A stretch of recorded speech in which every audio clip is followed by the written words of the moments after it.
Bengaluru CCB ಪೊಲೀಸರಿಂದ ಸ್ನೇಹಮಯಿ ಕೃಷ್ಣ ಬಂಧನ, ಮಡಿವಾಳದ FSL ಕಚೇರಿಯಲ್ಲಿ ವಿಚಾರಣೆ, ನಟೇಶ್ ಆಡಿಯೋ ಬಗ್ಗೆ ಅಧಿಕಾರಿಗಳಿಂದ ಪ್ರಶ್ನೆ. ಸ್ನೇಹಮಯಿ ಕೃಷ್ಣ ಮನೆಯಲ್ಲಿ ಸಿಸಿಬಿ ತಂಡದ ಶೋಧ, ಕಂಪ್ಯೂಟರ್ ಜಾಲಾಡ್ತಾ ಇರೋ 10ಕ್ಕೂ ಹೆಚ್ಚು ಅಧಿಕಾರಿಗಳು, ನಟೇಶ್ ಸಂಬಂಧ ಧ್ವನಿಗೆ ಹುಡುಕಾಟ. ನಮ್ಮ ತಂದೆ ಜೀವಕ್ಕೆ ತೊಂದರೆ ಆದರೆ ಸರ್ಕಾರವೇ ಹೊಣೆ, ನಮಗೆ ಮಾಹಿತಿ ನೀಡದೆ ಇರೋದ್ರಿಂದ ಆತಂಕ ಇದೆ. ಸ್ನೇಹಮಯಿ ಕೃಷ್ಣ ಪುತ್ರ ವಿವೇಕ್ ಕಳವಳ. ಇದು ದುರಾಡಳಿತದ ಪರಮಾವಧಿ. ಸ್ನೇಹಮಯಿ ಕೃಷ್ಣ ಬಂಧನಕ್ಕೆ ಆರ್ ಅಶೋಕ್ ಆಕ್ರೋಶ, ಸೇಡು ತೀರಿಸಿಕೊಳ್ಳುವ ಯತ್ನ ಅಂತ ಜೋಶಿ ಕೆಂಡಾಮಂಡಲ. ಬಾಗಲಕೋಟೆ ಜಿಲ್ಲಾಡಳಿತದ ಶಾಂತಿ ಸಭೆ, ಐಜಿಪಿ ಚೇತನ್ ಸಿಂಗ್, ಡಿಸಿ ಸಂಗಪ್ಪರಿಂದ ಚರ್ಚೆ, ಮುನ್ನೆಚ್ಚರಿಕೆ ಕ್ರಮವಾಗಿ ಪೊಲೀಸ್ ಬಿಗಿ ಭದ್ರತೆ.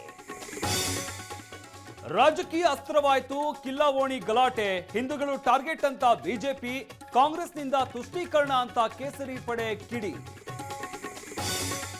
ಪತಿ ಮೃತಪಟ್ಟ ಮೇಲೆ ಪತ್ನಿಗೆ ಮೆಸೇಜ್, ಬ್ಲಾಕ್ ಮಾಡಿದ್ದಕ್ಕೆ ಕಾನ್ಸ್ಟೇಬಲ್ನಿಂದ ಅಪಪ್ರಚಾರ ಆರೋಪ, ನೇಣು ಬಿಗಿದುಕೊಂಡು ಮಹಿಳೆ ಆತ್ಮಹತ್ಯೆ.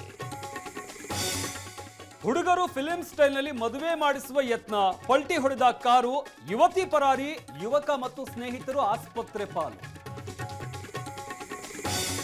ಡಯಾಗ್ನೋಸ್ಟಿಕ್ ಸಂಸ್ಥೆಗೆ ಹಣ ಕಟ್ಟದ ಸರ್ಕಾರ, 13 ಜಿಲ್ಲಾಸ್ಪತ್ರೆಯಲ್ಲಿ ಸಿಟಿ ಎಂಆರ್ಐ ಸ್ಕ್ಯಾನ್ ಸ್ಥಗಿತ, ಸೇವೆ ಸಿಗದೆ ರೋಗಿಗಳ ಪರದಾಟ.